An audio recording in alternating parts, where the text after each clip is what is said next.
see here in this hall, great film director Ritesh Batra. You can share my popcorn. I will. So, you're comfortable speaking English? Sure. Yeah, I can right. speak English. Yeah. Yeah, cool. So this is a Q&A, and I'll ask a few questions, and then we're gonna give the mic to the audience.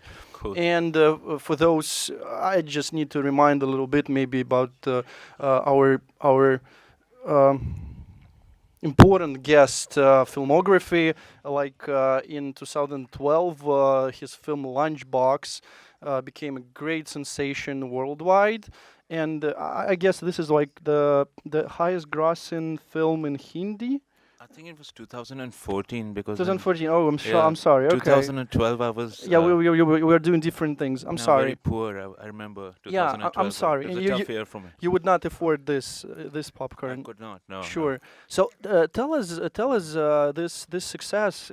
How does it change a director? How do you stay sane?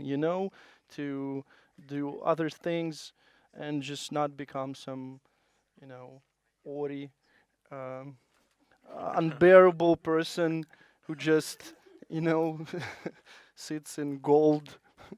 Tell us about that, please. Did you say shit's gold? No, I did not. Okay. Because sometimes I no, I'm just kidding. Uh, well, I don't know. It's I don't know how to answer your question. I don't know how to answer any question. Uh, but it's not. It's a very hard business. You realize it's a very hard business while you're trying to get your first movie made, and then after that, if you're lucky and it's successful, uh, then it becomes hard in a different way. Then it becomes hard to make the right decisions, uh, and like you said, it's hard to stay humble. And to answer your question specifically, because I don't want to avoid it and just say something funny, I can easily do that. And we It, can quote Kendrick like "Bitch, be humble." I'm sorry. No, I don't want to be rude at all. I'm sorry. Humble is my middle name, motherfucker. No, I'm just kidding. Okay. I had the great pleasure of working with Robert Redford on my third movie, and working with him, and he's had just the biggest kind of success you can have in this business. He was the biggest movie star in the world, and I had this great honor of spending time with him. And I learned a lot from him, not just about directing actors, which also I learned from working with him a lot. But I really learned how to conduct oneself and how to stay focused, how to stay grounded. So he's a big example to me. He's a very successful director himself, and we just had an amazing time working together. And I still get to spend time with him because I'm part of Sundance. I'm part of the Right. board of his organization. So it's watching him. I think was a great pleasure and just a great learning experience for me. Do you want to say your question? But I don't really know how people stay sane. How it's a pretty crazy business. Okay, and what happens with like after the success of the Lunchbox? Was a talk about that there's gonna be like an American Hollywood remake of this film. I cannot imagine it Yeah. to be somewhere except Mumbai where it happens. But what happens with the remake? Oh, no, I actually it was my first movie, so I did not get paid much, if anything, for it. It was uh, because you don't get paid much for your first movie. So you did not cash out of this success. Not much, not much, not It's a as. pity. Yeah, but at the same time, you have to pay your dues. Okay. So I got some money for it, Okay. and I still get some money for it. But I don't know. I'll see a check of I don't know, $11 from there, $15 from there. It's enough to buy popcorn. Popcorn. But Right. that's how it works when you make your first movie. I'm exaggerating a little bit. It's more than $11, and but Like uh, 12. but I kept the rights to it. I kept all the derivative rights because it was the script was something I wrote. I worked on it for a long time. It was close to my heart. I did not want to part with all the derivative rights. So there was some talk about it. I did get some interest, but I was not interested in having a remake. But I am working on a remake of it on stage. Oh, this is gonna for be the like theater. theatrical. Okay. Yeah, yeah, Okay. yeah. So Okay. I've never written a theatrical piece before, but I'm adapting it to the theater, and I think it's a number of years have passed now. 5 years have passed, so it's probably a good time to do that now.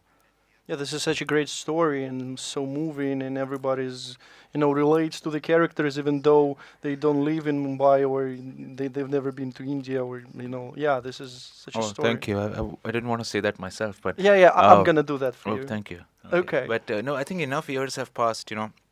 That there's no pressure of uh, people who have seen the movie have seen the movie. People who have not seen the movie may discover it on Netflix or something, and some people may never see the movie. So I think enough distance has passed now that I can actually do it in a different medium, and it can be something fresh and new. So that's my hope for it. But yeah, let's see. Let's see. Yeah, talking about Netflix, the film, the film with Robert Redford Mm. and Jane Fonda, Our Souls at Night, is streamed exclusively on Netflix. So how did you get how does it happen? Did they contact you, or you had the film already made and they wanted to buy the rights? Tell a little bit about it. Well, no, that movie was with Netflix from the beginning. Robert is the producer of that movie, and he had developed it with Netflix. So I didn't write it. There was already a script, and Robert had seen Lunchbox, so it was something that came to me. And I was a big fan of the novelist Kent Haruf. So I'd read the book, and so I read the script. I had some suggestions. We got on the phone, and they were actually looking for a director because they were going to shoot in 10 weeks.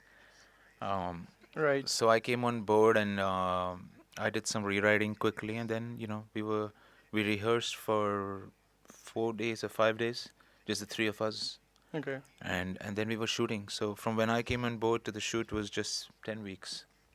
Is it a little bit overwhelming when you get like Robert Redford and Jane Fonda? They starred in like four films before. They like legends. So was it overwhelming? What kind of experience it was to work with the big names? Yes, it was overwhelming. Okay, Yeah. I can imagine. No, no, but No, they're I very, can't. I can't. I can't. they're very. The thing is that in a movie set, to be honest, there's so much going on, and there's never enough time. No matter how big the movie is, no matter how much time you have, it's not going to be enough. So suppose you need 120 days to shoot a movie, you're going to get 80. If you need 52, you're going to get 30. Uh, and it's always like that.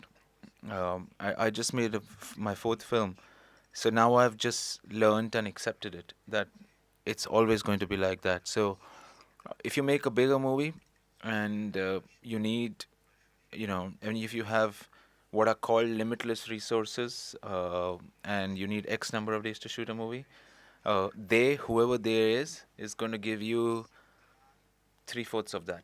Yeah, like they from the capital T. Yeah. They. Yeah. Right. So there's not enough time for, even if you are intimidated, it's just that you're under pressure from so many sides over so many things, over so many decisions that doesn't hit you until it's over. With this movie also, it was very helpful that we had a rehearsal period. Usually with busy actors, you don't get a rehearsal period. Actually, even when I made Lunchbox, Irfan is a very busy actor, has always been. So with him, I didn't get any rehearsal. But the girl Nimrat, it was her first movie, so we rehearsed together for 3 months. But with Irfan, I got a lot of time to talk to him because I would go to his house and have dinner with him. I would go to his set and have lunch with him. We would page through the script together. But there was never any real rehearsal period. But with this movie, with Robert and Jane, we actually had a week's worth of rehearsal. So that took all that away, all that intimidation, everything.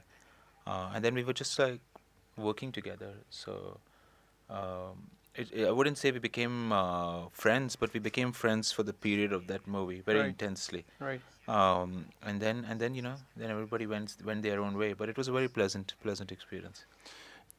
did it matter to you that they co-starred together in a number of films? Did it make any sense for you? I mean, like Barefoot in the Park. Mm. Did you have to rewatch it? I don't know. Like, Yeah, I yeah, did. I to did. see the chemistry, No, like of like course. that. Yeah, yeah, I did. I watched a lot of their films individually alone, and like I watched Clute, Okay.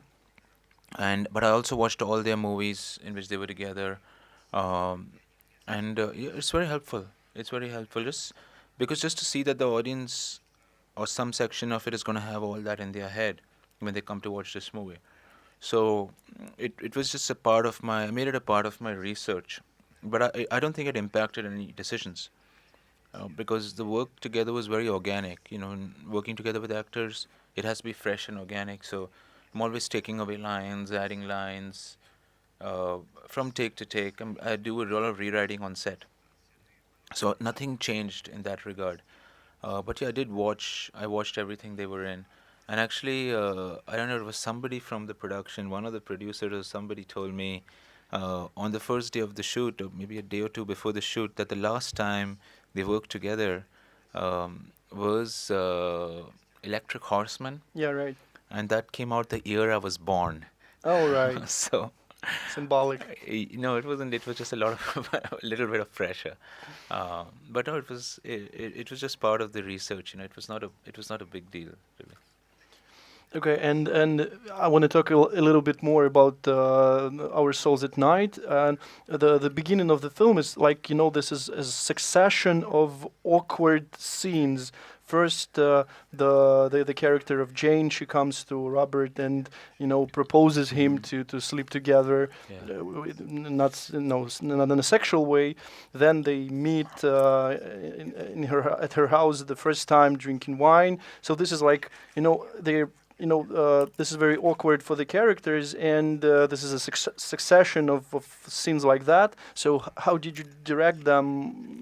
How did you make the scenes? I'm just curious. Were you shooting chronologically? Can you tell about that? No, in movies you never get to shoot chronologically. Okay. Even though those scenes were literally, we shot in a house outside of Colorado Springs, outside of the downtown Colorado Springs. It was his house was here, her house was here, so we literally had that same relationship as the movie, but we didn't shoot chronologically because you just can't. You can't move a company Right. from here to here. You lose just. You're anyway getting lesser than time you need, and then you'll just cut your time in half if you Okay. shoot chronologically. So you never do. And I don't think I have seen movies that are shot chronologically, and I honestly don't feel they're better for it. And I don't know what it is. I've thought about it a lot. Like I've seen a lot of two character movies, that say two people are just talking and going through a story in the city, and I don't feel like I've never, as an audience member, I've never felt like that movie is better because it's chronological. Sometimes I don't know movies chronologically shot and I like it, but I don't think that makes a movie better. Uh, what makes a movie good is, and I'm not saying that my movie is good by any means, No, but they're good. yeah, they're They're really good. good. But what makes a movie good, I feel, is like if the thing is alive all the time, and if you can work with the actors and the crew to just keep it alive and focus on the core of a scene and keep it fresh and that's I think that's the hard work of a director's between takes, how to keep things fresh and alive. Um, but yeah, to answer your question, we were always talking about that between takes, and the thing is that they've known each other for 50 years, or 40 or 50 years. They've known each other for a long time, and they know each other really well. So that awkwardness and everything that you take out of it is much to their credit. They're super trained and experienced actors, and I think my job with them was just to try different things. So between takes, we would try about looking at. Sometimes we would even go into looking at certain line readings differently, and Jane works more that way than Robert does. With Robert, it's more like the overall. We would talk about the overall scene, and what he was trying to do. I mean, every character has an emotional need in a scene. Uh, to talk about it in writerly terms, but with Robert, I would talk about that a lot. And with Jane, we would get into line readings and stuff because everybody works differently, and then you just have to work with them that the way that you kind of have to be the director that every actor needs, or at least try to be that.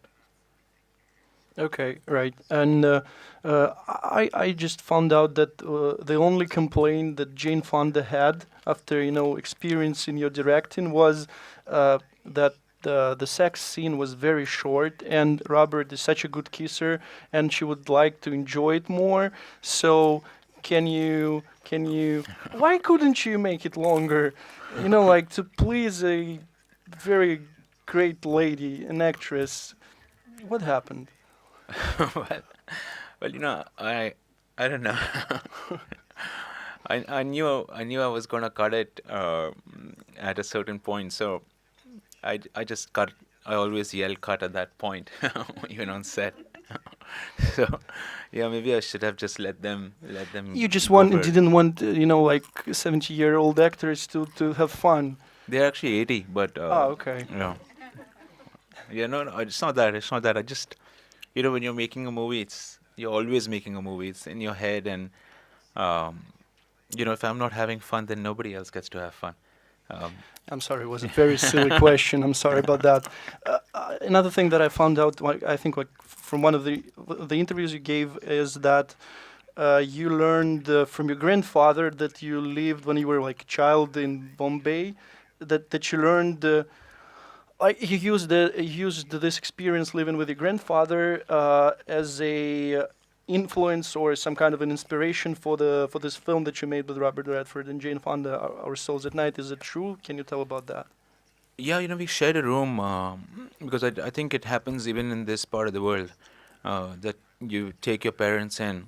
It doesn't happen as much out west, but grandparents living with you is very common in India.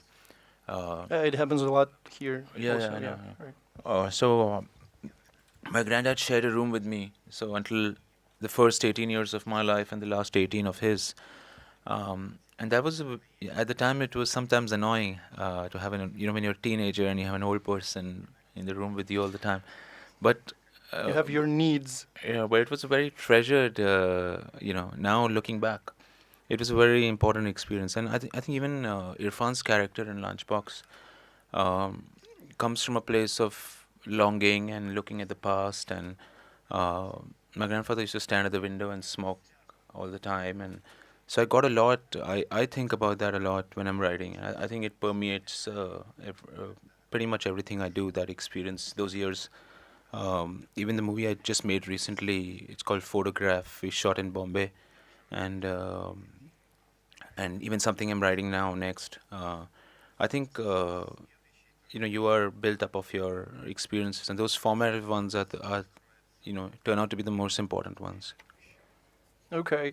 Mm. Another thing that I wanted to ask you is like you made a film for Netflix, and as far as I know, then the next one is going to be for Amazon. Mm-hmm. It's going to be like Little B, and the news is that Julia Roberts is attached No, no, as actually, I to just star made a and movie produce. called Photograph. Photograph. Okay. That is with Amazon. This is with Amazon. Amazon has the US and Indian territory Uh-huh. for Okay. that movie. Right. Yeah. And so, what do you think of the prominent directors like Steven Spielberg or Christopher Nolan, who say that we should think of the films made for like streaming platforms like Netflix or Mm. Amazon,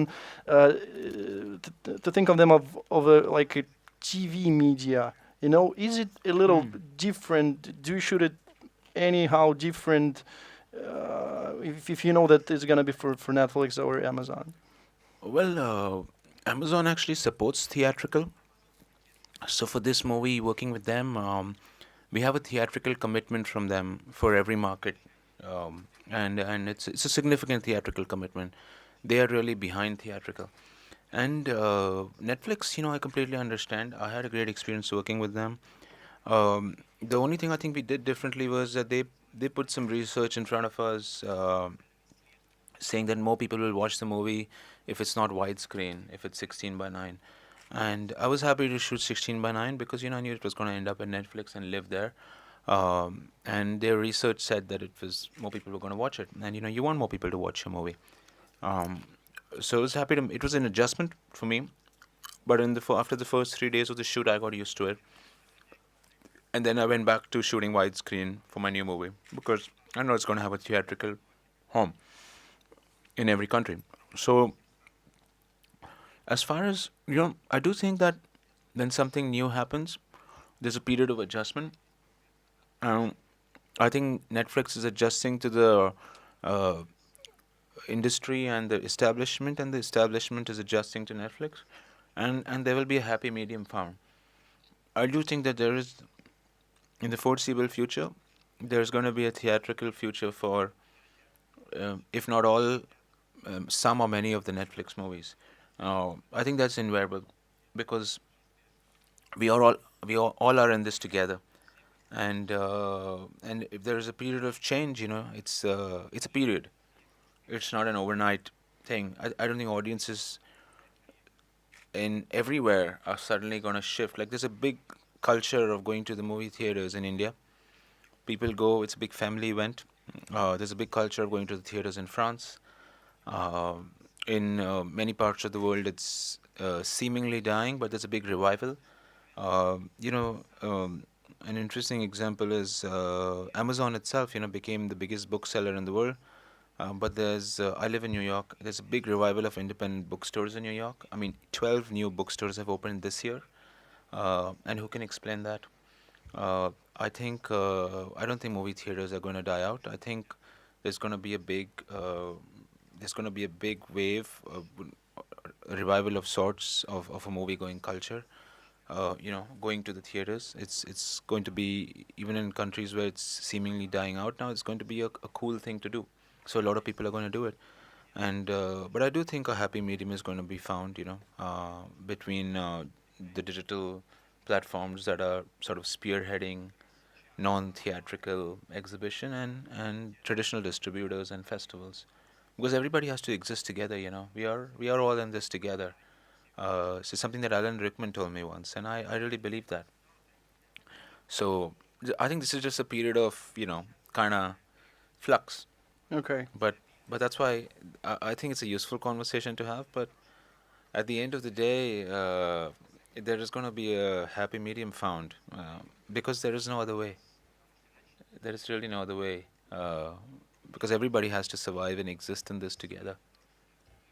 Yeah, thing is that everybody should have an opinion on Netflix, and nobody can be neutral.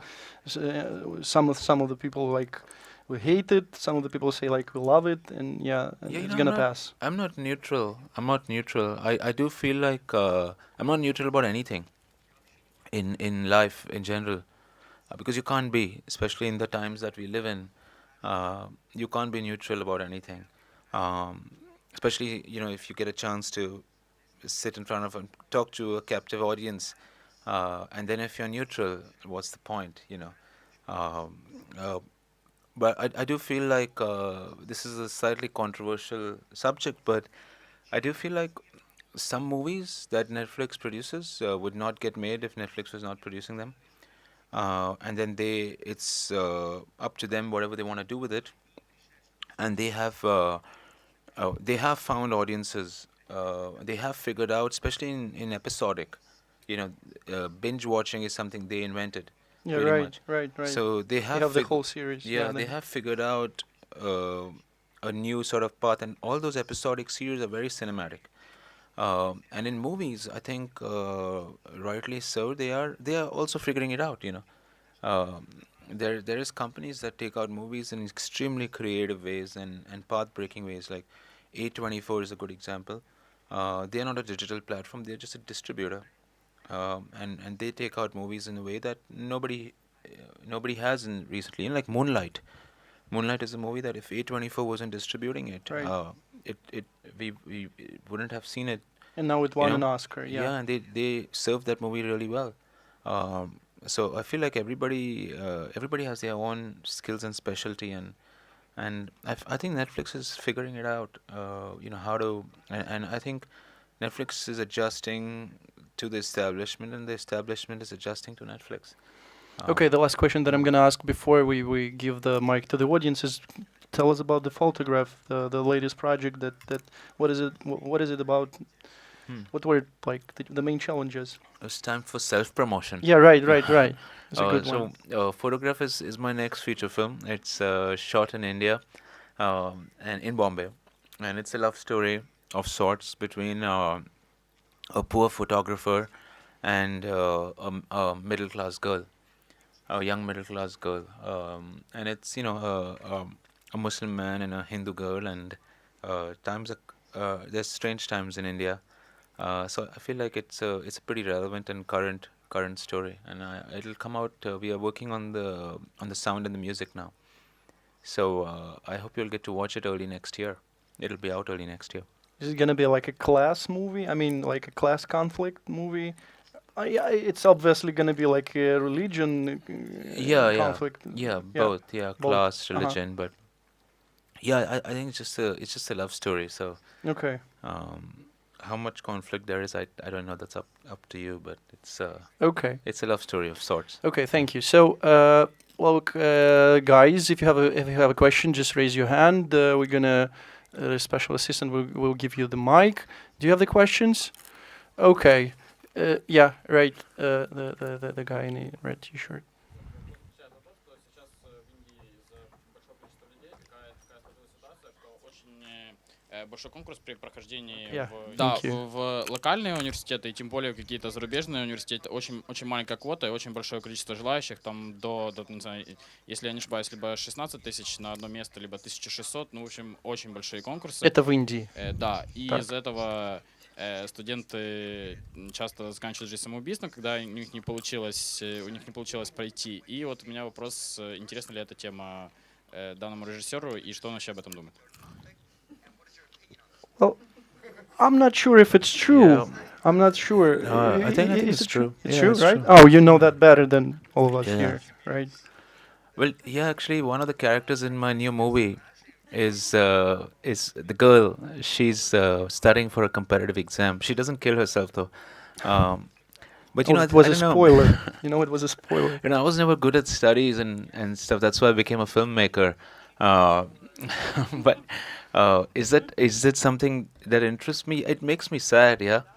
And if you come to Bombay and if you come to any big Indian city or anywhere in India, you see, these big billboards of students who from various classes uh, who have excelled the exams, and for every one person like that, there's thousands of people who haven't.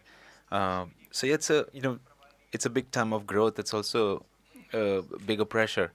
But yeah, to answer your question, yeah, I am interested in that, and it is a part of the movie that I've made, and I don't know how you knew that, but you've probably done some research.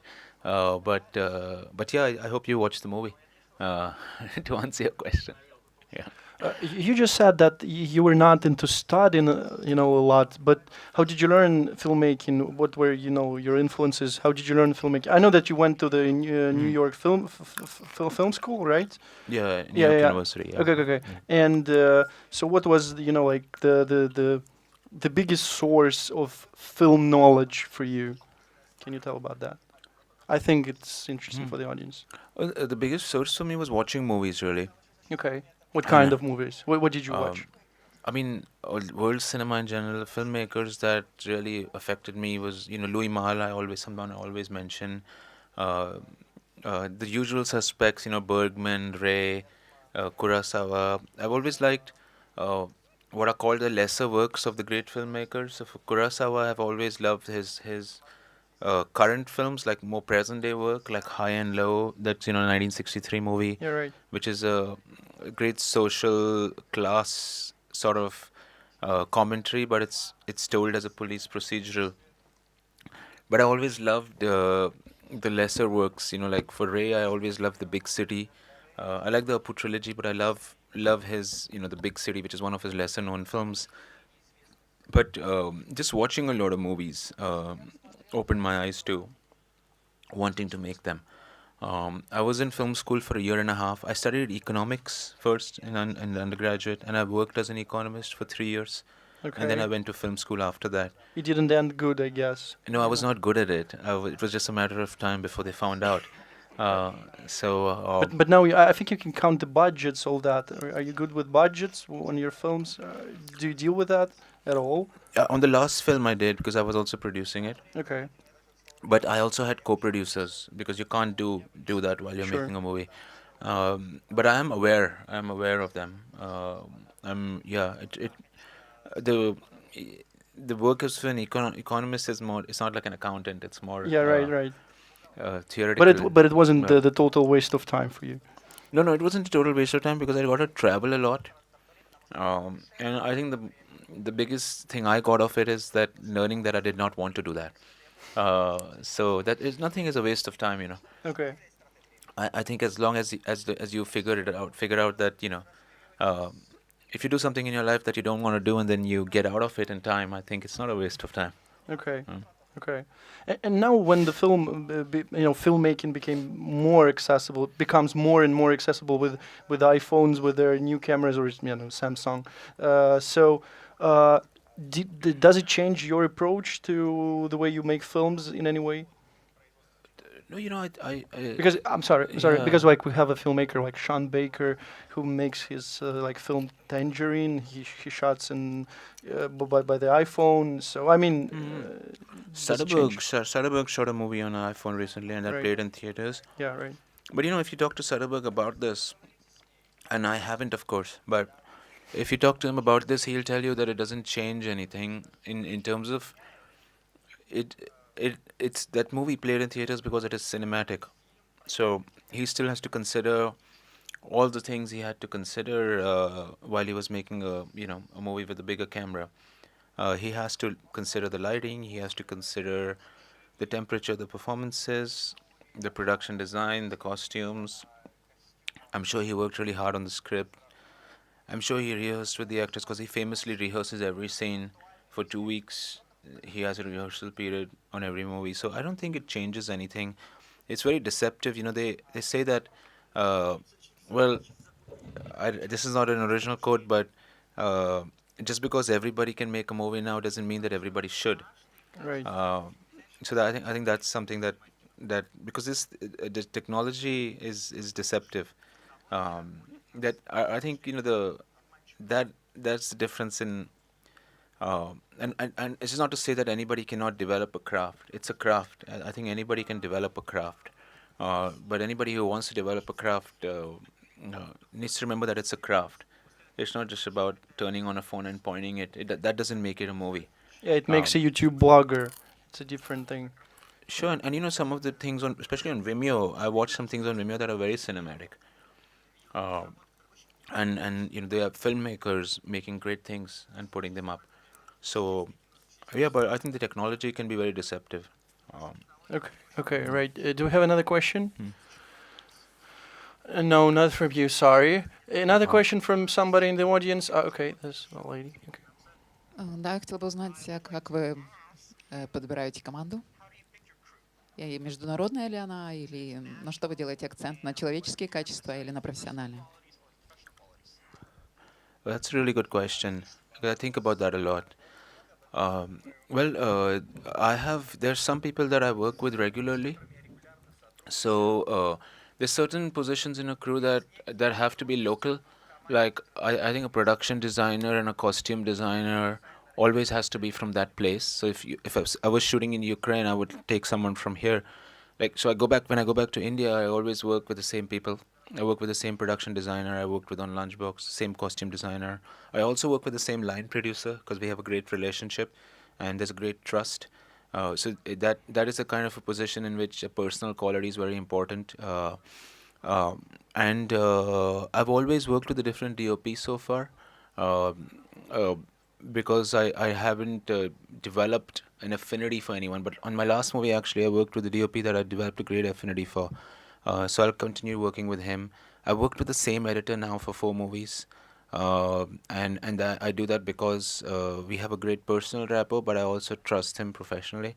But it's um, I actually shot with Bruce Dern for one day on this Redford movie we were talking about, and he told me a very interesting story about Alexander Payne. Um, in a movie set on average, there can be 90 to 200 people. So Alexander Payne, they worked together on Nebraska, Nebraska, yeah, and right. Alexander Payne showed him, the set on the first day and said, there's 90 people on this set, and 60 of them have worked with me on the previous movie. And I think every filmmaker is trying to get there. At least I am. For me, it's important to keep working with people, because then you just develop a shorthand. Uh, so, I worked with a great. I loved working with a production designer I worked with in England, and if I was to go back there, I would work with her again, um, because more than her. It's a rapport more than a personal quality. A person doesn't have to be pleasant for me to work with them. They have to be good at their job, and we have to have But some they can kind be of. total assholes, right? Yeah, no, absolutely, Uh-huh. absolutely, because I don't like to do that, so I much rather have somebody else do that for me, be an asshole. But yeah, I think it's a mixture of both personal qualities and their professional expertise. But the more you work with someone, if I can work with someone 2, 3, 4 times, that really pleases me a lot. There's some people that I've worked with now on 4 movies, and some people I worked with on 2 movies. But I'm always I want to arrive at a point where I can look at a crew and say that, 60 of the 90 people here I've worked with many times. That's what I want to arrive at. That's when I know that I'll be able to just focus on my job completely, and have collaborators who I keep working with. But yeah, I think everybody's trying to get to that level of comfort. Is the experience that you had in Hollywood and the experience while you're shooting films in India, is it any different? Can you tell about that? Um, no, actually, the way a movie crew works is the same everywhere. The positions are the same. Okay. India is slightly different, maybe, but the way I work, there's something traditionally in India called a associate director or a chief assistant director. But I just followed the first AD system that's from the States. Okay. So we did the same thing on Lunchbox, same thing on the last movie. Uh, we just follow that system. So I imposed that way of working even when I work in India. So for me, it's the same everywhere. Um, I do have more control when I work in India, because now the last movie I also produced, and the scale is smaller. Okay. So it's a matter of control. I enjoy more control over, like, I have final cut, Okay. which I don't get yet outside. Right. So that becomes that's a big difference that I feel. Yeah, And a just big in the advantage, mental. right? Yeah. It makes a big difference mentally. Okay.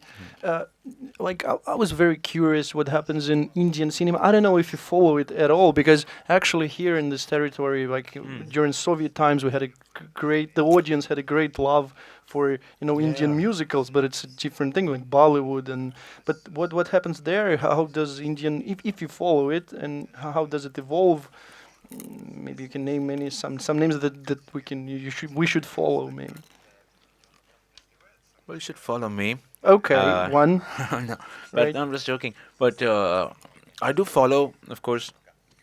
What I appreciate, I don't work in the Bollywood system, but I work with actors like on this last movie and even on Lunchbox who work in Bollywood, and I really appreciate it because very few countries in the world anymore have a local industry left.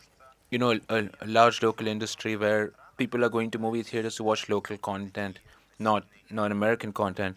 So Hong Kong is one, um, France, France, France, yeah. France to lesser degree than us in India, but they also have a thriving local industry because of the government support. But in India, we have a huge private industry. It's a proper private industry with very little government support, relatively. People go to movie theaters to watch Indian movies, and I appreciate that a lot because even though I may not make Bollywood movies, I still depend on that audience. Um, so like Lunchbox played in theaters in India for 4, 5, 6 months. We went up to 600 screens. Cool. For a movie without songs, that was a big deal. My new movie will also be in theaters. So I appreciate, and it's not because of the independent sector in India. It's because of Bollywood that all these movie theaters exist. They are growing, they are flourishing because they keep pumping a product out. Every Friday we have 3 or 4 new Bollywood movies coming, and that keeps the market alive and keeps audiences engaged and going to movie theaters. So it's like 1,000 movies a year. Yeah, something like that. But I think that's very important. It's very important to me that it thrives and exists. So I go watch a Bollywood movie. I actually watched one in New York 2 weeks ago. Okay. What So I was the name? support. It's I don't want to promote other people's movies, Oh my but God. I'm sorry. but uh, but I enjoy them. It's a guilty pleasure for me. Okay. I grew up with them just like you, Yeah. so I enjoy watching them. Uh, but I do take them as their own thing. They're very esoteric. They're meant for the local market, and I feel like that's great. That's great. I hope it continues to thrive and grow and exist on its own terms because that's important. Because if something doesn't exist on its own terms, then it becomes something generic, and then it stops. Then it goes away. So I actually appreciate that there is a big industry in India that exists, and I can engage with it in my own way. And I don't have to make a Bollywood movie, but I can work with. There's great actors there. It always amazes me, in the sense that this an actor can do a Bollywood movie, and then he can come and do a movie, the kind of movie that I make, and that's representative of their skill. The range that they can work with. They can work with directors who don't like working with actors and don't give them any direction, and then they can come and work with directors who engage with them and work with them in a specific way and make something for an international audience. So the actors in India are really great. Oh, that's cool. Yeah. And what kind of feedback did you get for Lunchbox from your domestic audience, from Indian audience? Is there anything that like international audience cannot understand just because they're not living there? I don't know. I don't think so. I got a huge. I mean, it was very encouraging. The movie did really well in India. Uh, I know that it was in theaters for a long time. I know that it was very successful in India. Um, but But and no then songs. no, but every now and again I meet people, in an airport or on a flight, and they really appreciate it. So that makes me happy because at the end of the day, the international success does matter. But what matters more to a person, to any person, is engaging with their own, kind. Because the characters are Indian. It's set in India. As you said, it could have only have happened in Bombay, which is why I don't. I actually got an offer to sell the rights for a Chinese remake Okay. recently, This but is a huge market, actually. yeah, but I don't think it would work, and I don't Well, don't they want to engage might with it. have something like that, like with Hmm. the housewives, Sure, cooking the lunch for their husbands and sure. So they should write their own movie about that. yeah. Um, but I feel like movies have to be very very local to be universal. They have to be super local. So if something is set in Odessa in Ukraine, and if only you can make it because you're from here, and you should make it, and the more local it is, the more specific it is, the more universal it's going to be, the more it's going to travel. I really believe that. Okay. Can you talk a little bit about yeah, I'm gonna give you it's just this is a short question. Can you talk a little bit about this Little B project? Are you attached as a director there? No, no, Yeah. no. Okay. Just because on IMDb you see that this is gonna be Yeah. like the next project you're gonna have. Okay. So we No, have no, another no. question. Yeah. Right. And the last row, please. Добрый день. Вот вы No, I think затронули Oh, sorry. про отношения Болливуда и Голливуда. можно вас спросить, какая доля рынка в Индии зрителя у Болливуда и у Голливуда? Как там примерно делится рынок между этими двумя мейджорами индийскими? Ну, я имею в виду на индийской территории. Do you know that? Do you know how many Hollywood films? Well, I don't know the specific answer to the question, but I can give you a better answer than numbers.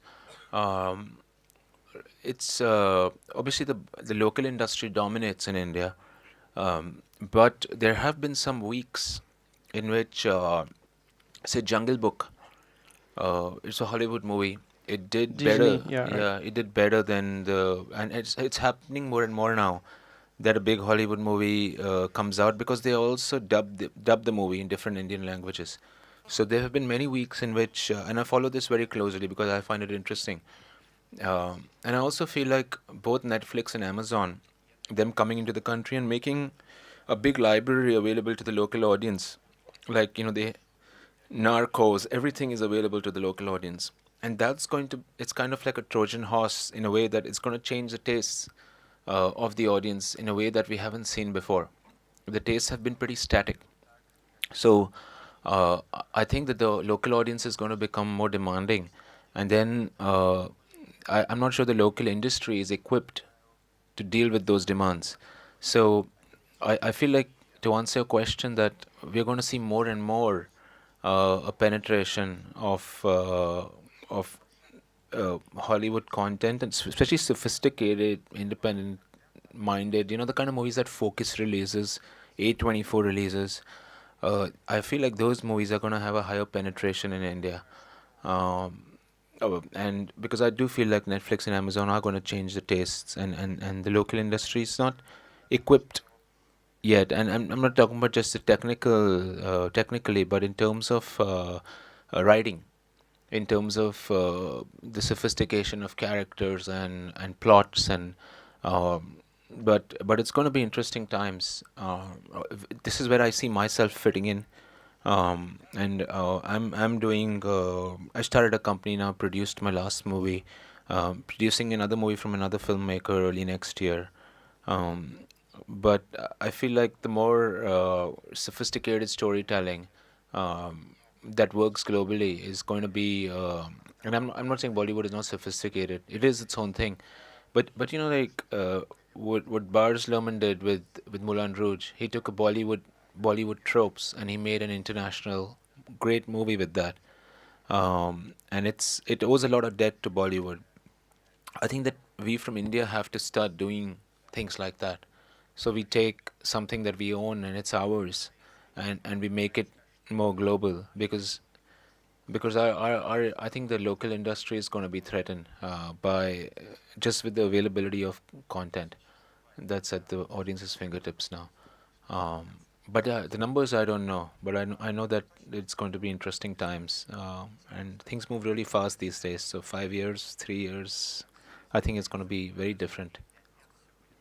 So you believe it's going to be like A24 or Focus Features distributed films rather than Marvel superhero comic book adaptations? No, I think both. But I think that the local audience is going to demand more.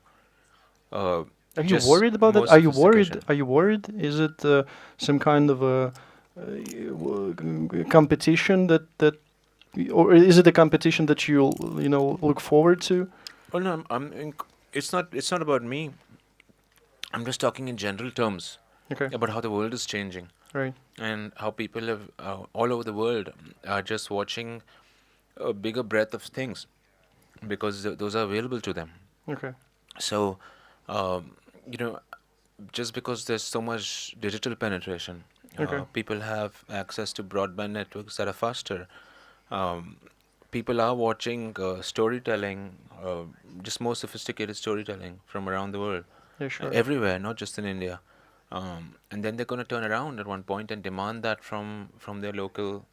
Local producers. Yeah. Right. Okay. Um, Okay. I get it. Thank you. And I think we have question the time just for the last question. Yeah. The guy. Hello, sir. First of all, I want to give feedback on the lunchbox. There is a feedback on Lunchbox. Yes, as Beware. you asked, Uh-oh. you asked that how like successful is this movie in India. I want to say like the success story of this that in many of our acting schools, which will be like in many of our acting school, it shows as a best direction and a best acting to teach actors, to teach new upcoming actors. I think it's very pleasant to know. And you like, I you didn't don't show notice it. You don't show it. Okay. Okay.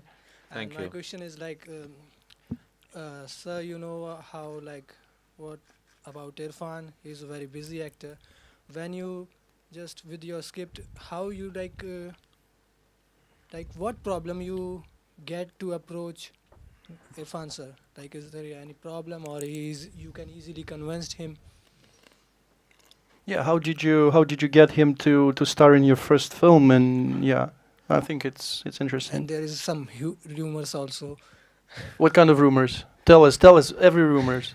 Okay. Maybe he bribed him, or maybe like was some kind of a blackmail. You know. Not it's not a kind of blackmail, but when like Irfan sir is a very big actor and one of the best we have, and sir having the first movie, so when they meet each other, sir have to like describe and give him some like more brief than any other director. Okay. Tell us the truth. How it happened. Well, we got the script to Irfan through Lydia Pilcher, who is an executive producer on the movie. She's a great American producer. She's based out of New York, and she produced The Namesake, so she knew Irfan really well. And she loved the script, so she came on board. And then she sent the script to him, and they have a great relationship and a trust, I think. So Irfan read the script, and he really liked it. Then we met once, and he had read the script.